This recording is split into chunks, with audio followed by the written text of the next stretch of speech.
Welcome back to Talking Devils, the leading independent Manchester United podcast. I'm your host, Jamie Andrews, and I'm joined today by former Manchester United goalkeeper Luke Steele and author Wayne Barton.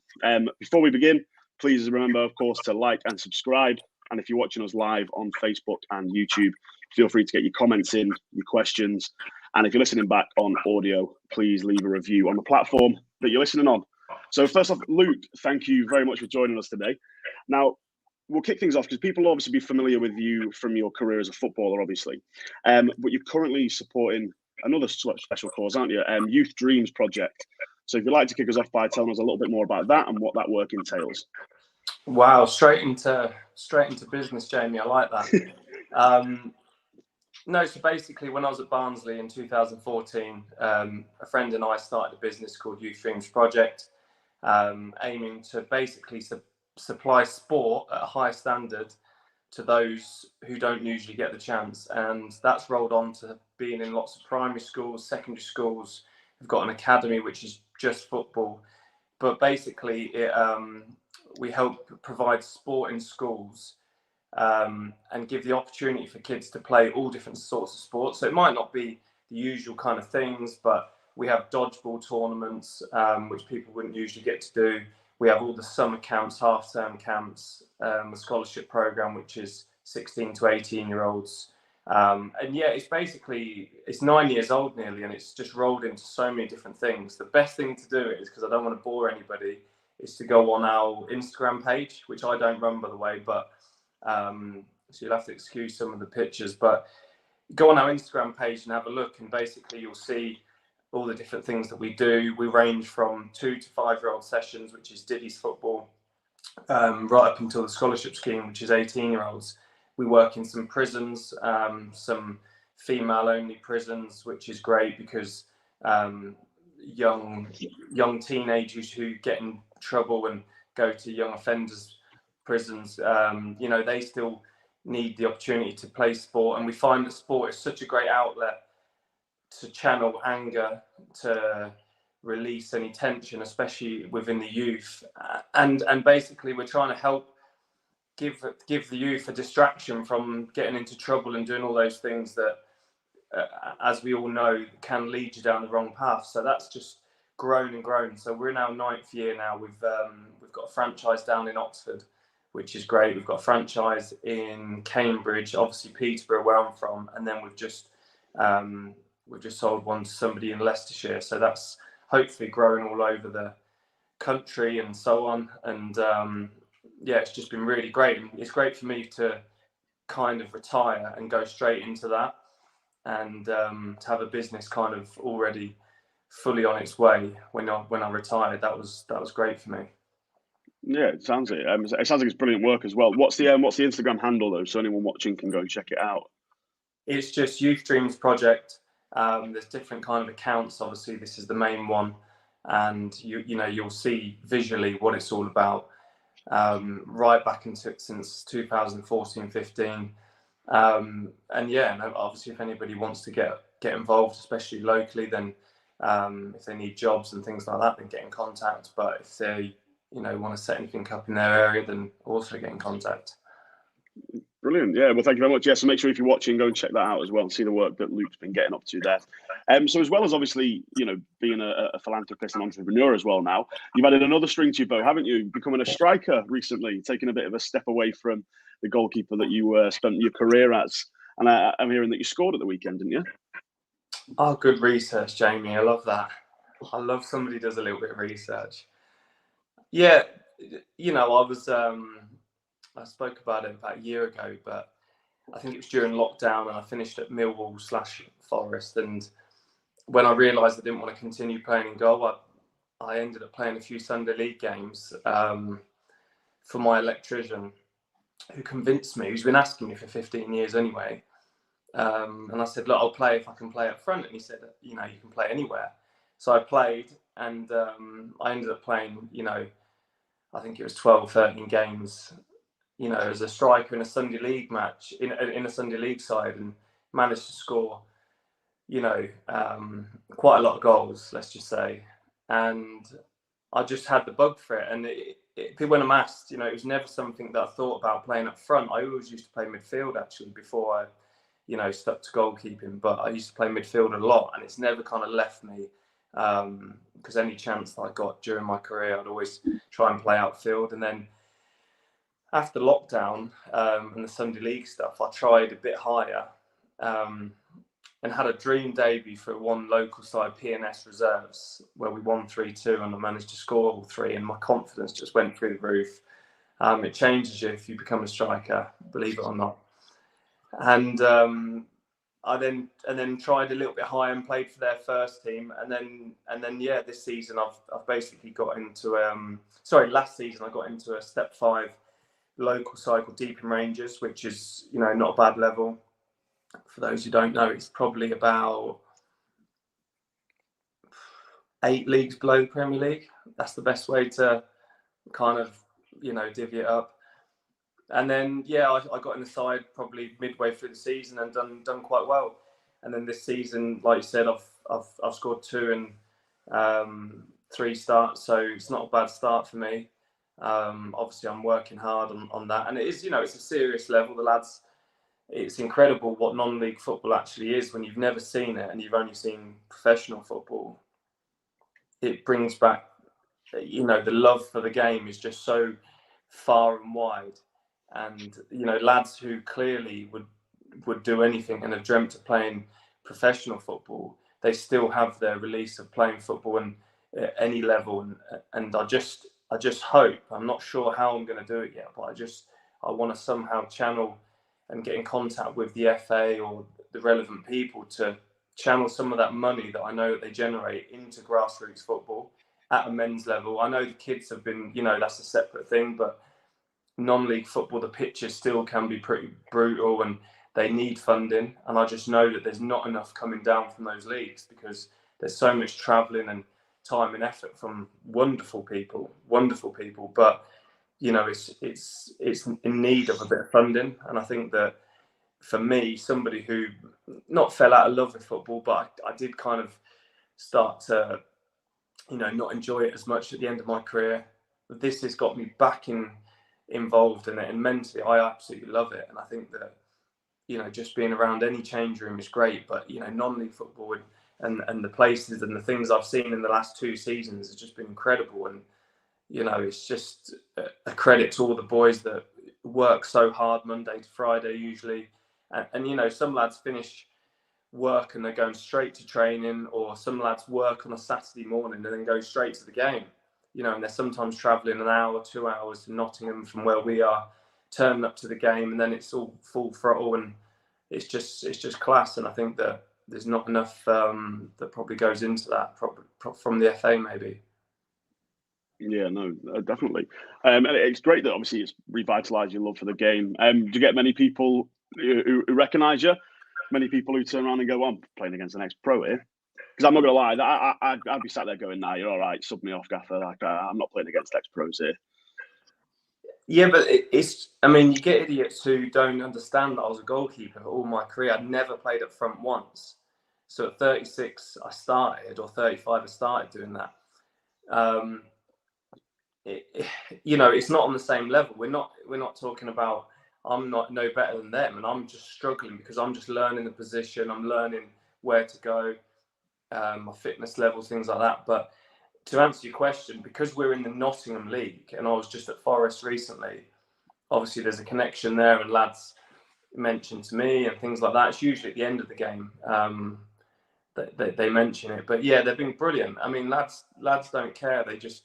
They kick lumps out of you and they get on with it. And then at the end, they might mention something, and it's great. And everybody's in the bar after having a drink, and I've not seen it nasty or anything after that. But yeah, no one's really bothered. I think the novelty wore off. Like last season, it was a bit of a novelty thing, and for me, it was hard to kind of, get away from chatting about that all the time. But my teammates have certainly, that's worn off, and they're expecting me to produce on a Saturday now, and I am. I've just totally become addicted with it, and I'm just happy that the last few weeks I'm starting in the league, and that's a huge thing for me. So yeah, I've had a few comments. It's been quite funny, and don't worry, I've given a few back, so Good. you know.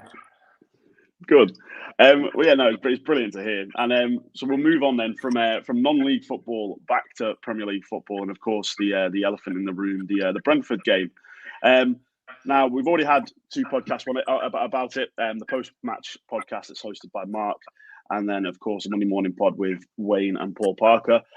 But given that it's United and given that it's a horrendous result, it sometimes takes a little bit longer for the wounds to sink in and for us to gather our thoughts. So, Luke, what do you think then? What do you think about the 4-0 defeat to Brentford? Well, obviously, I was playing. We won 5-0. I came off happy as Larry on a selfish point of view. And, you know, you're in the bar and think of it as like a clubhouse, you know, both teams. And all that you could see that everybody was going around with a phone and saying, you never guess what? United are 1-0 down. United are 2-0 down. United are 4-0 down. And, you know, this is 3.5 hours from Manchester, where the room's full of, you know, I'd probably say 30-40% of Man U fans is in there. And you just can't believe it. You just can't believe it from a United point of view. But then when you actually look back, and I asked myself what our group, you know, everyone has a lads group chat. And I was saying at the beginning of the season, I don't expect Man U to finish in the top half of the table. And I've never said that before, but you know, I've now become a realist of like when we face the Leicesters, I don't expect to win. And I say that because when I look at the players, and I don't blame the players in terms of effort, I don't think that the United starting 11 deserves to be in the top 4 or 5. And that's just from what I've seen over the last few years and what I know of those players. You know, some good players in there, but you're talking about the best league supposedly in the world. You have to be a great player to be in the top 4 or 5, and that's where we're at the moment. And you know, my whole family are Manchester United fans, and we went last year for the first time in years. And yeah, I've looked back at the game, and it's tough to watch. I think it was tough to watch De Gea's interview after, because from a goalkeeper, I've felt like doing that sometimes. I never did when I've played poor, and I felt like it was on me. And I think he tried to kind of take pressure off everybody and say, look, it was me. It wasn't the lads, it was me. So those things are tough to watch. And my expectations of the season aren't what they have been from being a little boy, seeing United win everything. And I think that's just, it's started to turn now, and it's just not our time. Yeah, I find it hard to disagree with you. I think everyone's expectations seem to have changed over the last decade, potentially. Wayne, I'll come to you because you've not said anything so far. Your thoughts then against Brentford? What went wrong? God, everything.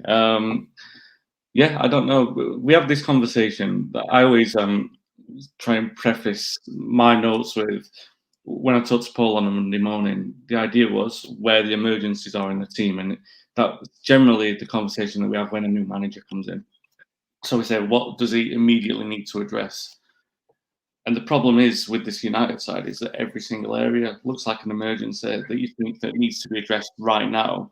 And obviously they can't do it that way. So the consequential issue of that is that you solve, no matter what area of the pitch you solve, you're always going to be chasing until the last piece of the jigsaw is solved. So you've basically got 10 or 11. And even the areas which are not as great emergencies as others, such as I think De Gea is not as great an emergency, and I would normally say Ronaldo's not.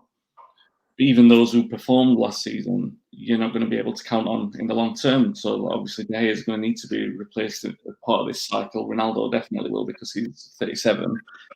And that's where United, like Luke said, it's where United are at the moment, and you've got to be realistic. And I'm sure you're the same as me, Jamie. When there was the opening day, and we're preparing to face Brighton, you're thinking, oh, we might play Malacia, we're going to play Martinez, we're going to play Eriksen, and this new look United side, we finished second not so long ago. We've got the potential to finish in the top 4. And then reality bites, and we put in the performances that we have. Against Brentford, look, I think the manager does have to face some criticism for what he did, because not so much. I don't go along with the narrative about Martinez's height, because in that situation they were basically, Brentford are such a good set piece team that they were basically piling on him at set pieces. And if you're 5'9" like he is, and he's on the goal line, people are just going to charge into him. I don't really blame him for that, but they had a game plan. And they just, I know that on the post-match podcast, Stu made a point about Brentford playing. He made a comment, and he got some criticism from Brentford podcast side boy that he said Brentford were like an under-9s team. But I think what he meant was they got the basics of an under-9s team right, and United got it wrong from that perspective. That they weren't. It's hard to say that they're not showing enough commitment. I think the pressure on them is so great at the moment. The expectation on them is to be a lot better than what they are, and there's no shame in not being good enough to play for United or to even achieve for United.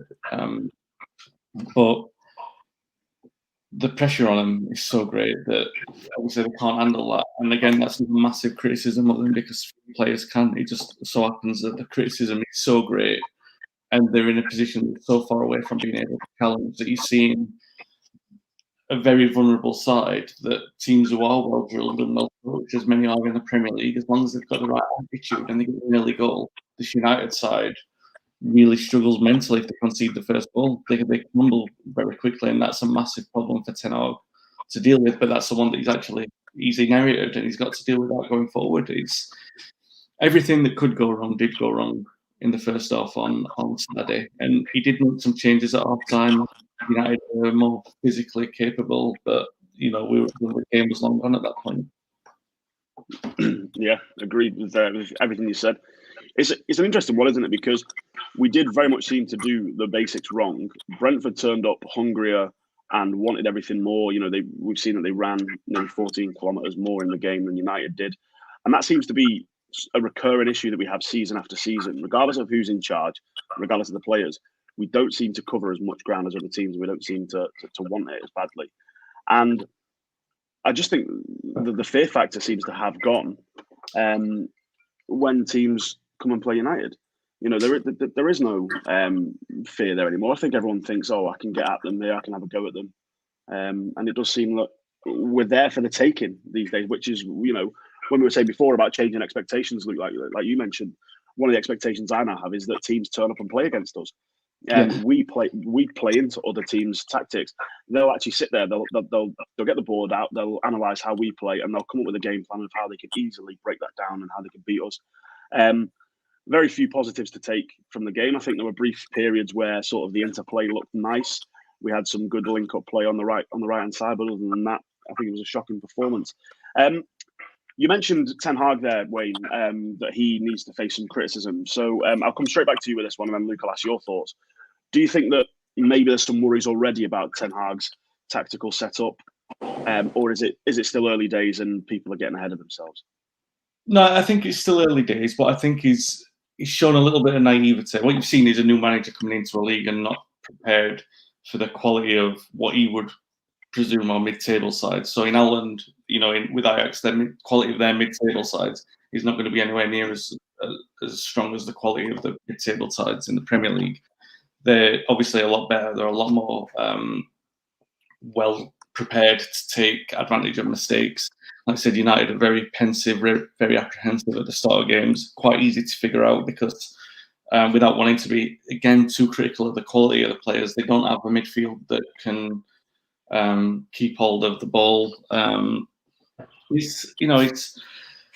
They are easy to play against. This squad of players, they're easy to play against because the opponent is quite happy for them to have hold of the ball, which is quite a damning thing if you think about it from United perspective. Every player you would think you'd be fearful of, that they could cause damage to you.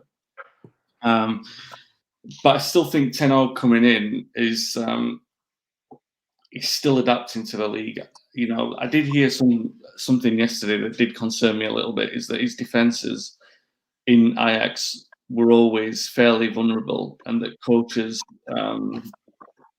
of opponent teams could always they found a way to exploit it, and it was only due to the lack of quality in Dutch teams through the league that those sort of defensive mistakes weren't punished as severely as they are in the Premier League. And I don't know if that's just pessimism. People do mongering at the start, but I mean that's the concern that I've got, because you just don't know about the quality of the defenders. Sometimes you don't know the combination of defenders, which is right. Do you know, is Maguire the best fit for Martinez at the side of him?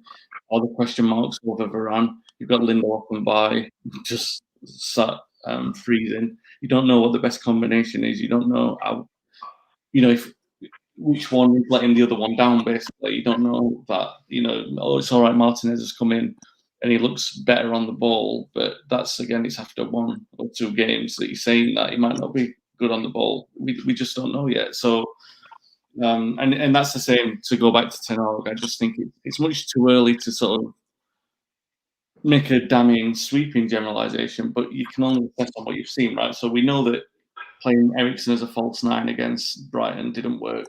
And we know that he was called by how aggressive and how brilliant Brentford were on set plays. He wasn't prepared for that. Probably wasn't prepared for United's own naivety or the way that they crumbled under pressure.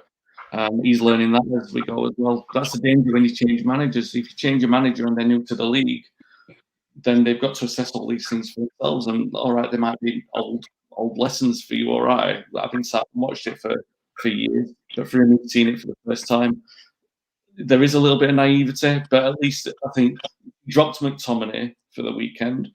There was a big question mark. I think it was reported in the Athletic about Maguire and Varane. So obviously the issue, he knows that there's an issue there, and he hooked Shaw at half time. So he knows where a lot of these problems are.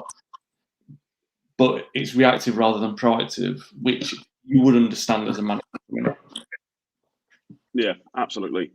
So, Luke, I'll come to you because this is a really good question here from the Football Brewery. So, now that he knows the state of this team, do you reckon Ten Hag has to adapt his style, or is he going to do a Bielsa? And obviously, Bielsa's philosophy was effectively the downfall of him at Leeds in the end. All the pundits can say that he played fantastic football and Leeds were brilliant to watch, but the fact that they used to get hammered week in, week out, most game weeks. Will Ten Hag stick to his philosophy, or do you think that time now to start tinkering with it and figure out a new way to play? Yeah, I read that question, James. So just had a little look, and it's a good one because it might sound early to do that, but I honestly think that if it's clearly not working and he's surprised by the speed and the way people press and things like that, then he'll have to. Otherwise, you'll win 2 games out of 10 and you will be fighting relegation. It takes, for managers, and I know managers can be very, very stubborn. And I know that the best managers will adapt and they'll change things. They will also keep their philosophy in terms of what they want to do, keeping the ball, but they will have to look at how to get results, because he'll know that being 18th, 17th at Christmas won't be good enough. So no matter how much he loves the way he plays, and I was lucky enough to play against Ajax a few years ago in Europe. We had him in our Europa League group. I can't work out if he was the manager or not, to be honest, because it was 2017-18, so I don't think he was, whoever was before him. But I know how they want to play, and they're so risky and things like that. And I know the Dutch league is a bit slow, and it allows you to do that. So when you have success at a certain style, you clearly want to then go, well, we can replicate that with a little bit better players in any league. Well, it's not the case. And I'm not saying he doesn't know that, because, he's clearly a top manager. But he'll have to forget about himself and how his team looked at Ajax, and he'll look to get results soon. I'm not saying it'll be this week, next week, but, October, I always think, is that time. When you hear about the manager getting sacked in October and you think, wow, he's only had 6 games, but, people don't get time. And I think that he will look at slightly changing the way they play. And I think I read the other day that didn't he make up the kilometres that Brentford ran, which is quite clever. I think it's 13.4 or something on the warm down day. which is quite a clever thing, and I think that that might hit home in the players' minds. But that extra press and that extra charge, it makes a huge difference. And I think that you've got to remember that every game of football will be scrappy at certain times. It won't be, I'll kick off, everyone should keep the ball. It doesn't work like that. And I think that United missed that bit of scrappiness, not fouling, but press. Could be 10, 15 minutes at any game, because at the moment, United go to grounds, and even Old Trafford, but they go to grounds where smaller clubs say, do you know what? This isn't United of before. And I've had those team talks myself when I've played against big teams, and the man just gone, look, forget the history and forget this and that. These are there for the taking. I'm doing this with my hands because I remember managers doing that with their hands a lot. And they always use the words, they smell blood. And that's so true, because when you smell a bit of blood and you go into that game thinking, hang on a minute, we're not playing Forest of, 84, 85, the Champions League winners. We're playing Forest League Championship right down with us. Big ground it might be, but, I'm talking when we were Barnsley or, different teams.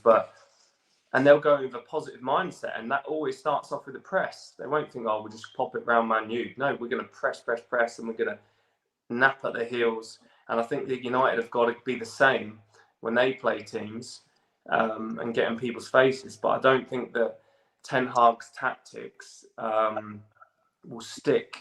The principles will be there, but they will have to change slightly, and the boys will have to run hard, especially early on in games, to gain power and to gain possession. You have to earn the right to play. You can't just get the ball and just say, right, we're Ten Hag's team, we're going to pass it like Ajax.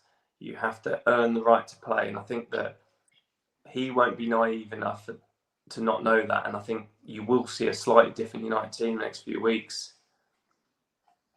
Yeah, well, and I think that's the important thing, isn't it? Because there are some people on Twitter that have already written the season off, as a failure. Two games in. Can I just ask one question? Sorry. Yeah, of course. I tell my little girl to put a hand up at school, so I'm going to do the same. When, like you guys, obviously I'm 3.5 hours away. What is the expectation of Manchester United this year in terms of, if I asked you two personally, what would you say is considered as expected this season before the season started? What would be all right? What would you go, okay, that weren't a bad season in terms of places? Not cups, I'm talking places in the Premier League. I think for me and for a lot of people I've spoken to is, and it's sort of hard because you've got to mention a cup here, is that finishing 5th or 6th, but winning the Europa League and gaining entry to the Champions League there would be an acceptable season. For me personally, because I'm a bit more of a realist, I just want to end the season by thinking, yeah, we developed an identity there. There was a clear pattern of football that we played week in, week out. And Ten Hag was proactive. The players fought for the badge, and that they weren't lazy. So as long as we're not finishing sort of 10th, 11th, 12th and stuff like that, for me, this season is a season of transition. I'm more than happy to look back at the end of the season and hopefully see that we've come together as a unit. We've progressed in the terms of the football that we play. And that, for me, would be a successful season and providing a platform to springboard next season, which I know some United fans will say, watching this, will be like, oh, you're accepting mediocrity there by, not wanting to win the league. But the only thing I will say is that, we're 2 games in and pretty much City are champions again. Because Liverpool have got points and they're the closest to them. So, but, that for me is probably the expectation there, is that we develop as a football club, we redevelop an identity, and we end up with an 11 at the end of the season that we're proud of. And like this comment's just popped up here, it literally is about what I'm to say, is the bare minimum is effort, the bare minimum is passion for the badge, wanting to get onto that football pitch and cover every blade of grass. And then we've not seen that for the past year, towards the end of Ollie's time and then under Ralph. We lack the desire, we lack the heart. So I want us to be a United team that is always, first to every second ball, or at least trying to get there. Always going in for a challenge, and like you say, Luke, like pressing from the start.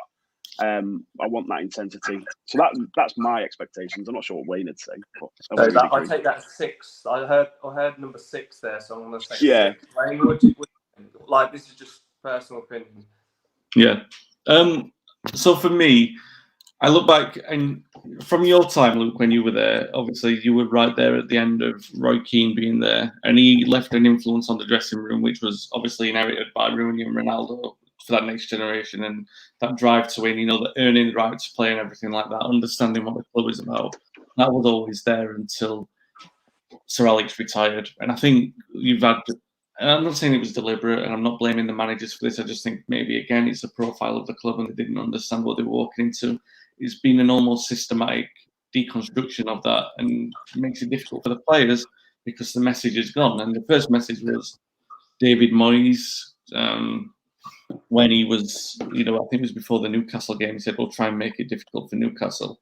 And then when Mourinho was manager, it was something like football heritage or something like that when Sevilla beat us. And did he not? It was when the Europa League, basically, when we were playing Arsenal and Spurs in the Premier League. And he was basically resting players for the Premier League games. And what he was trying to say, well, what he was definitely saying was some games are not important. And Luke will know at United, that is the death knell for any sort of Manchester United side, because every single game at every single level is important. Because of exactly what he said, they smell blood, opponents smell blood, especially then at that time, because they were, I'm sure we can all remember back to Moyes' time when, it was like a new record every week. A team who hadn't won at Old Trafford for 5 generations were now winning. And teams are doing that. And like we saw with Brighton, they turn up expecting to win because they know that they can play better football than us. And that leads us now into this situation where, the mentality is so different. And it's funny because when you said that, Luke, I'm asking us what we expect. Hope and expectation are two very different things. And obviously, I'm hoping. I look at that squad of players and I think, all right, they finished second. I liked Solskjaer as a manager. I thought he was doing good things, but I also knew that he was very naive. So I thought, was a lot of the underperformance due to the fact that he wasn't experienced. Then when Rangnick came in, everyone wanted him to talk the way that he talks, and he did. And there's no doubting that had a massive confidence effect on the squad. It pushed them down even further, saying, they're not good every week and we need 10 new players. It's obviously going to destroy whatever confidence was left. So I was thinking, if you've got a good manager in who shows these players that they can be confident in themselves, then we've already seen that they can finish in the top 4. And then you see how difficult the environment is in which they're working. And really, a lot of them are better than what they're showing. And they all need to be, most of them need to be out of that environment in order to be able to refine themselves. And I don't want to sound like I'm being doom-mongering. I don't know, Luke, you won't know my bibliography, my past books, what I've written. But I wrote a book on Jimmy Murphy, and I wrote a book on the club's relegation. And every time United get battered, as often happens these days, they're the 2 books that get mentioned to me on Twitter all the time. They say, the squad should read the Jimmy Murphy book and understand what it's like to play for United. And then the other ones are like, they should read Too Good to Go Down and understand that their career is on free fall down towards relegation. And I'm like, it's 2 games into the season. You can't start talking about relegation, even though we're bottom. But I'm now, and I don't want to say that, again, like you were saying earlier, Jimmy, if you say that you'd accept mid-table, it's like you're saying that you're accepting mediocrity. No, you want United to finish first always. But we've got to be realistic about this squad. And you look at the last 10 to 12 to 15 games, they're in that relegation form, which is going in deep relegation form. Their average points would get them finishing below Burnley last season. Do you know what I mean? So they've got to sort that out quick, because you look at the next 8 or 9 games, you don't see where a win's coming from. And for that reason, I know, Luke, you said earlier in October they're going to maybe talking about sacking the manager and stuff like that on a more serious level than what they currently are. I don't want to say avoiding relegation, because that sounds like I'm being really, really pessimistic. But that's how I feel at the moment in time. I think if they can finish in the top half, Ten Hag will have done well to turn around what he's currently got, because it's such a big mess. So I'm thinking I'm going to be optimistic and say like 9th or 8th with this current squad in the way that they're playing. You don't know what's going to happen in the next 10 days. But I'm so pessimistic about this run of results, run of games that we've got coming up forward. But and you will know, Luke, if they get into a rut where they've maybe won 1 out of the first 10, that is very, very difficult for a squad with that kind of mentality to turn it around. Again, I'm not blaming the squad. There's a lot of pressures on them. It's just, that's the way that I feel. It's really difficult. I don't like making predictions because you sort of stick your flag in the sand and say, this is where I expect it to finish. But I think if we finish in the top half, we will have done really well from where we currently are in terms of mentality and quality in this squad. Oh. What a change we've had at United, eh? What a conversation. I was saying this to my mates the other day, though, is that it would be absolutely peak United for us to now go and beat Liverpool next Monday. And then all of a sudden, we're above them in the table and the narrative changes. And is that the springboard? And it's an interesting, and this wasn't on the list of topics we were going to talk about, but we can briefly touch on it, I suppose, is that Liverpool yesterday, the comment before that said that they, even with 10 men, they were fighting everywhere they were to every second ball. Liverpool have looked vulnerable this season so far. They were there for the taking against Fulham. Trent was exposed once again. Mitrovic really, outworked him and had a field day.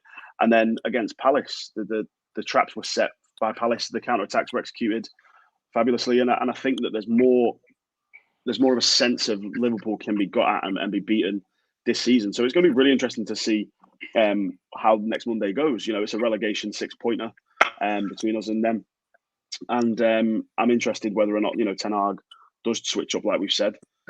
And all of a sudden, we pick up 3 points against Liverpool next Monday. The narrative will change. The doom and gloom seems to stop a little bit. And maybe it's a springboard for us to kick off. But, like we say, hope does mad things to your brain, doesn't it? So we'll see. So just to go back to the Brentford game, and obviously, Luke, you briefly touched on it, and I just wanted to pull it back in De Gea, taking responsibility in his post-match interview. What are your thoughts on his performance, but then comparing that to Dean Henderson's performance for Forest against West Ham, and the decision to let him go on loan and leave De Gea pretty much the unchallenged number one? Well, I think that, to be honest, I didn't see Dean Henderson's game, so I can't comment on that because I was at Hunstanton, which is the beach near me, with the kids. But I will watch it after this. Obviously, De Gea, he had a nightmare. It's a tough one for him to take. He must have, especially early on in the game,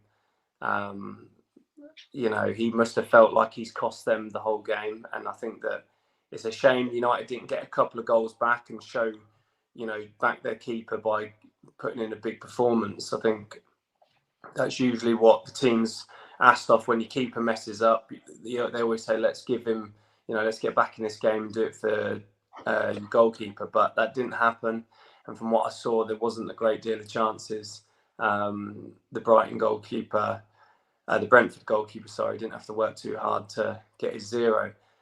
The whole Dean Henderson thing, I think that, it's fine. I don't think you could keep them two at the club. It's fine that De Gea stays and Dean goes out on loan. It's great for them. It's good for Forest to get a good goalkeeper. It's, he has had experience in the Premier League, but again, this will be more and more experience. I just don't think that if you played Dean Henderson for United this year as a number one, at this difficult time, I don't think that he would have come out of it with anything positive. I think he would have been under fire like all the goalkeepers were.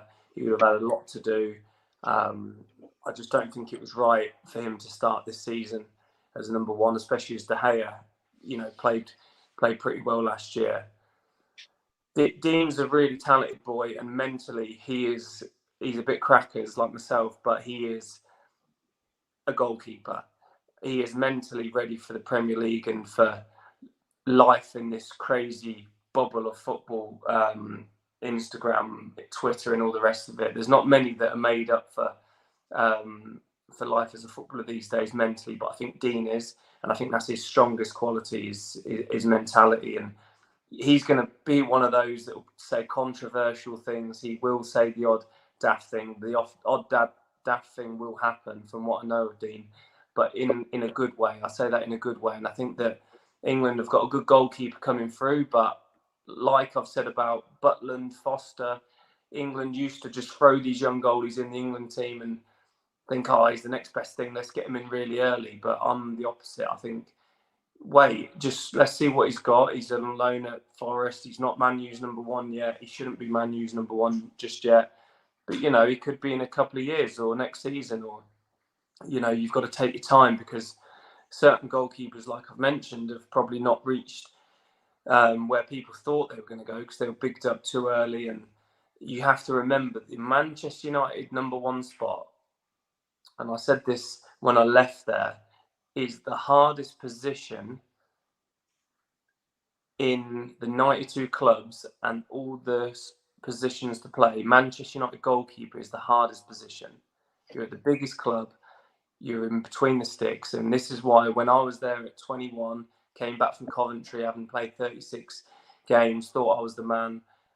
Didn't think I'd be first team choice, but Van der Sar was world class, and he was the best goalkeeper in the world, or in the top 2 or 3, and that's what United need. They need the top goalkeeper in their sticks every year, even if they're finishing mid-table. But you have to mentally be ready for that, and I think that you know, De Gea deserves to stay at the moment. So just give it a little bit of time, and it might be Dean, it might be somebody else, but I think that it will be doing Dean Henderson the world of good being number one at Forest. He'll play every week.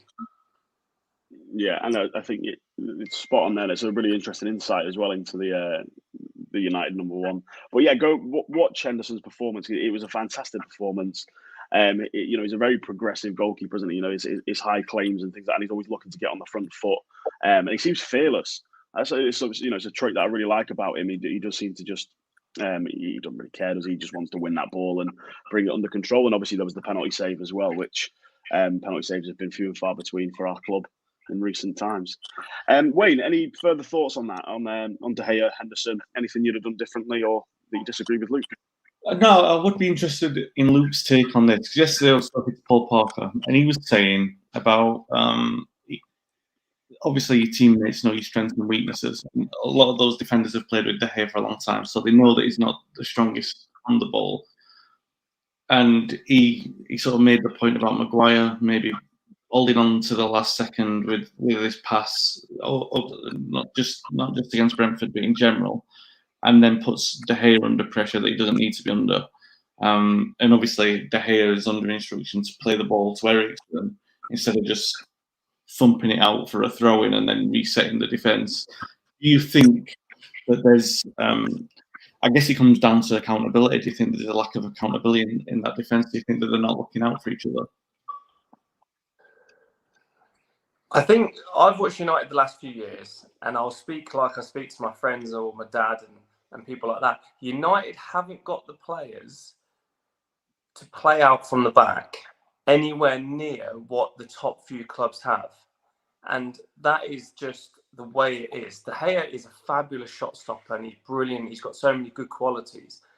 He is not the guy like Alisson and the Man City goalkeeper. There's a few others in the league who can. He's not that guy. So my only concern if Ten Hag, because I can't remember the Ajax goalkeeper who I played against, and I think he's still there. He takes so many risks, and I know the way they've played for quite a few years now. And we played like it at Panathinaikos, actually. We'd pass the ball like within the 18-yard box, and you'd hold your breath as a fan. United haven't got the players, and they're in this, you know, like the Premier League, remember. They haven't got the players to play out, from what I've seen. And that worries me, because then if that's the tactics, then they're obviously told to do it. But you know, it's a high level skilled thing to do. There's only a few goalkeepers, and it's not about the actual pass. It's not about the control. It's about the movement, the timing, the bravery, the positional sense. So you have to have the midfielder dropping in to get the ball. The defenders need to work hard, sprint to get in the positions to pass the ball. It's so much harder than it looks, because people say, I'll just pass out. It's only two strikers. But on the high press, United haven't got those players. So it frustrates me when they try and do it, because you know that ball where De Gea ends up kicking out for throw-in. I've seen it in different games, and he runs out of options. Do you know what I mean? Yeah. That ball does that because he's not confident on his left foot. So the left foot, ones that are confident on the wrong foot would use their left foot there and obviously bring the ball back in on the left-hand side. If you're not confident doing that, you use your right foot, which naturally the ball bends right. So you have no more space, pitch to work with. And you end up saying, you know what, the safe thing is to do here is virtually just kick it out for a throw-in. That's like a tiny technical bit that I can say. And this, I wouldn't be any better than De Gea, but I'm saying it frustrates me that United are trying to do that with the players we have. We have talent, like loads of talent that can, but as you said, Wayne, and you said, Jamie, 6th, 8th, this sort of level. And I'm sorry, you can't do it. And I don't know what the Dutch boys, De Jong's like. I don't know what centre halves they could bring in. I don't think Maguire, they can't play that sort of football. They just can't do it. And I think accountability is going to be a case of pointing fingers all the time if they keep doing that to a certain level when they're under pressure, because they'll make mistakes.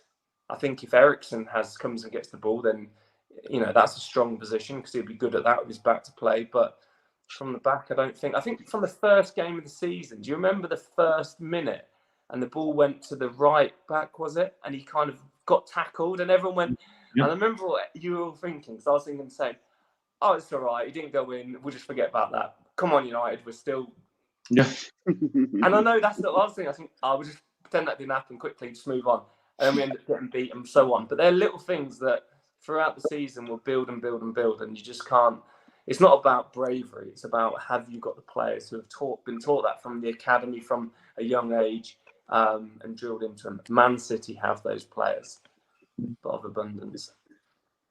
Yeah, absolutely. That was again really, really interesting assessment there. We are slightly running out of time now, but I just really want to pick up on this quickly. This is a really interesting point as well. So about United's average positions for the last 2 games is what you'd expect from a Ten Hag team. So is it that the players get into the right positions but don't know what to do once they're in that position? And I think that's sort of what you're touching on there, Luke, isn't it? That we're trying to play a certain brand of football that Erik Ten Hag has become synonymous with at his time at Ajax, but the players themselves don't either have the footballing ability or maybe the football intelligence to know what to do once they get into that position. So is that something that you could train a player to do, or is it something that if you can't do it, you can't do it, and we need to abandon that specific style of play? What do you think, Luke? I think you can improve. You can certainly improve, and you can have all these tactic boards, and I've seen them all, the magnets and all the PowerPoint presentations and stuff. But it's very difficult because pre-season you can do it against Oldham away on a lovely pitch, or at home. Sorry, you can do it against teams that aren't really pressing. But as soon as that league starts, you could be brave and say, do you know what, I'm going to stick to it for 10, 15 games. But if you only get a few wins out of those 15 games, that's what's coming. So I think that to answer that question, I don't think you can change it in 6 months and say, oh, now he's brilliant at that. I don't think you can, because mentally the pressure comes raining down on those players, and then it's a different ball game. I'd love to say, I learned loads when I was 29, 30, because I went to Panathinaikos and we had a Dutch coach from Ajax, a Dutch player, and he taught us how to play out. And I always thought, oh, I've got a great touch, I'm really good at passing, I can play out. But my positional sense wasn't nowhere near what it should be. And he taught me that over the next 3 years, and I learned loads and still didn't perfect it. But I think it's very difficult when the Premier League starts. So I think that they might have to just adopt another exit route, which means hitting it longer, halfway lines, wide, and then when you get 3 times to turn, pass the ball out, then build up, go through Eriksen. But I don't think you can just learn that. You haven't got the time. You haven't got the coaching hours. Yeah, no, absolutely fascinating. Wayne, anything you'd like to add on that? Is there anything you disagree with? No, Luke's absolutely right. I think in his really good that he pointed out the pre-season thing, because everyone was watching this United team in pre-season, and if anyone remembers the Louis van Gaal pre-season, it was exactly the same. They all played well in pre-season. As soon as the serious business started, then it all hit the fan, didn't it? And Luke will know this because he will have spent time around Rennie Mullen's team, so he will have known these kind of comments. Rennie talks about how players coming through the system, the less easy to coach after the age of 21, 22, because we're already developing the habits. So we've got a lot of players who are 28, 29. They're already in their own ways. Do you know what I mean? They already have their own way of doing things. So it's harder to coach them out of that, to make them do the things that you want them to do. Whereas, and maybe that's why I'm so successful and why United have traditionally been more successful when they've got the younger players in the side, is that they're coached to play that certain way. They know how to do that, and that they can deal with the pressure because it's their instinctive way of playing. That's the thing that they've been taught to do, rather than a new thing that they've been taught to do. So when it was under Van Gaal and these players were being told to do something new, they froze under the pressure, and like we see now, they don't know what to do, so they revert to the default, which is not, great at the moment. Yeah, it's an interesting thing, because I don't know if it's a goalkeeping thing, but they always say like goalkeepers reach the peak at a later time. And it's interesting to hear you say, Luke, that you observed an improvement in your own game in the age of like 31 to 33. Whether that is a goalkeeping thing, whether it's to do with intelligence of positioning, or whether it's just a natural. Maybe you were just more receptive to it, and some of these players aren't receptive to it in a way that that they need to be in order to improve, because we all know that they need to. Yeah, I think that obviously goalkeepers, you start off and you get taught through the academy, and then. But I would say on that, because it sounds like I've just learnt to play perfect football at the age of 29. I went into a good Greek side, into a Greek league where it was nowhere near as strong as, I'd say it wasn't as strong as the Championship. They would, Olympiacos and Panathinaikos certainly would hold their own, but it's kind of similar what I went through, because I went into a slower league in the Greek league, whereas Ten Hag has come into a faster league. So I got the advantage of, all of a sudden, I had time on the ball. I'd pass the ball backwards sometimes if it meant getting out of trouble on a perfect pitch. But Ten Hag, if you can relate to that, has come from the Dutch league, which is okay. It's okay. Like, I don't know whether, it's okay. And he's gone to the Premier League. So from what he sees every single day, every single week, his opposition has now got stronger by, a great deal. So where you can see balls that say, hang on a minute, he's got time to turn there, he can do that. No, this is the Premier League, and teams are ratting, they're pressing like hell, and it's difficult to kind of adjust that. And pre-season, it's very difficult, because you work under false pretense, because you have these games, and we've all played out. We used to play out all the time, and come to the first game of the season, you're hearing from the manager, look, let's turn them first 10 minutes and get in their face, and that's because it's most effective. So he's got a difficult decision. I think that he needs to, perhaps keep with his own philosophy, certainly, but he needs to make sure those guys are running more than the opposition every single game. And that's what fans, okay, you can lose and still come out with credit, because if the boys are absolutely dead on their feet and they've given everything and they're pressing and things like that, fans will still give them credit. Yeah, agreed. Absolutely spot on. And I think one thing, just quickly on Ten Hag before we move on to final topic, is we've seen his teams in the Champions League do well. So there clearly is a lot of success within his philosophy, and it does work. And it is just like, say, Luke, about tinkering that to make sure that it's fit for the Premier League and for the crop of players that we've got. We've still got 16 days, I think it is, left of the transfer window. So hopefully, there's a couple more players coming in that can help him establish his brand of football and his style. But I do think that the Liverpool game is going to be interesting. We beat him 4-0 in the Bangkok Century Cup final in pre-season. So let's hope for a little bit more of that. So yes, we've run slightly over the allotted time, but just one quick final point that I want to ask you both. Cristiano Ronaldo. at the minute, obviously, it's a very interesting predicament that we're in. Every day it seems to be a new story coming out about him. But the question I just want to ask is, should he stay or should he go? I'll come to you first, Luke. Thanks, Jamie. Should he stay?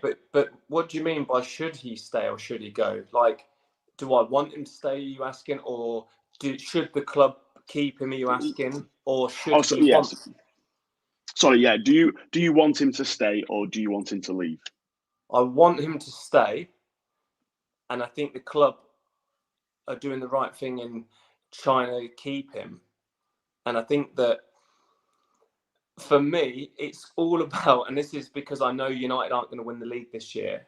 I want it to be, I don't want it to be a bitter taste of the way that Ronaldo finished at United, because I love him and, he's come back and he was brilliant last year and he went through lows on and off the pitch.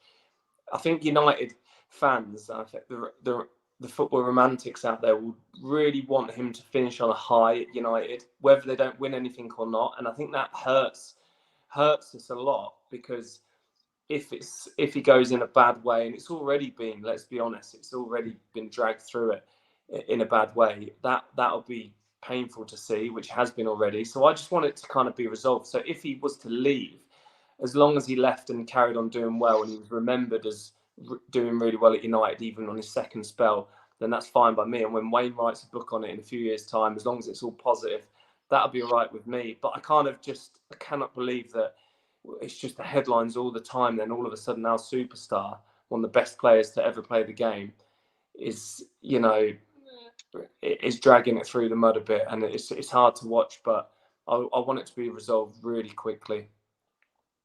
Yeah, agreed. Wayne? Yeah, completely agree. I've never really considered the emotional context of it in the way that Luke said it before. That the closest I've ever come to that is the fact that my nephew loves him, and seeing it when he's 7, seeing him adore him in the way that I adored him. I was 20 odd when he first came, so it's a different level of adoration. I still did, and yeah, I think for me, when you look at what he wants to achieve is obviously more Champions League goals. If he looks at it pragmatically and says, all right, Messi's probably not going to catch me this year. He's not going to score 15 goals. I think that's how far Ronaldo's ahead of him. But obviously that's the thing that's in his mind. Yeah, I don't know if he can find a club that'll take him, if it helps United out, like, if it's Atletico Madrid, as some people are suggesting, and if we get a player from Atletico Madrid, it might be better all round that way. But then if he stays, then you want to say, all right, if he's made the concession that he won't score those Champions League goals, but he can lead the next generation of transition at United in a more positive way. The thing is, I don't think this squad, as you can see from the way that he reacts whenever we concede a goal, this squad reacts badly to his level of histrionics, whereas the squad that Luke was in reacted positively to, they could handle it. Ronaldo was no different then. He would throw a strop, but his standards now are so far higher than the standards of this squad that obviously it can be quite disruptive, in the same way that Rangnick was a little bit, calling everybody out last season. You think for like 1 or 2 games, you think, oh, this is refreshing, and then after 3 or 4, you're like, oh, can you give it a rest now, because we can all see it's crap. That's kind of where I am with Ronaldo. I'd love the sort of, I don't know what a fairy tale finish is for him at this moment in time. Another 30 goals, being a more positive influence on the Garnachos coming through rather than the Maguires, for example. I'd want him to stay on a selfish basis of like seeing him play for United again, seeing him score hat-tricks again, seeing him break records like the 800 goal and seeing him become the leading goal scorer of all time. All these things happened at Old Trafford. If you don't have trophies and you don't have league titles, then you have memories in football, and Ronaldo's providing them when the team's struggling. So it's a really catch-22 situation. Is he a long-term stint at the club healthy for the squad? I don't know. And that's where we are. Is he better as an asset if we can move him on? We don't know that at the moment in time. So it's on an emotional level, in the way that Luke's just said it, then I want him to stay. But I want him to go as well.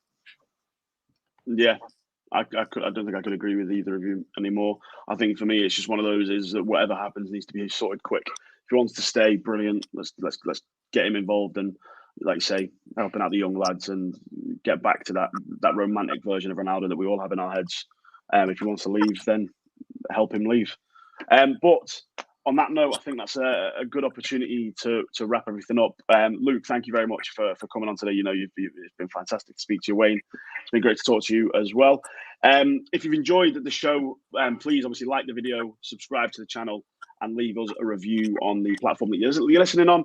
Keane will be back with Lee Lawrence and Phil Marsh on Friday. Thank you very much for watching and for listening, and we'll see you next time. Cheers, guys.